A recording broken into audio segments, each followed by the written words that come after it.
Hello everyone! In today's video, I'm going to show you how to fix iOS 18 control center issues with this simple reset trick. So first up, what you need to do is to head to your settings, and then from here select General, and then you're going to scroll all the way down until you see Transfer or Reset iPhone.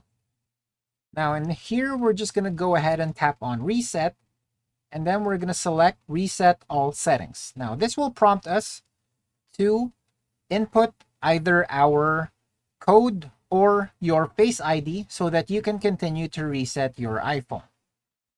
Now you will see this message, security delay required to continue.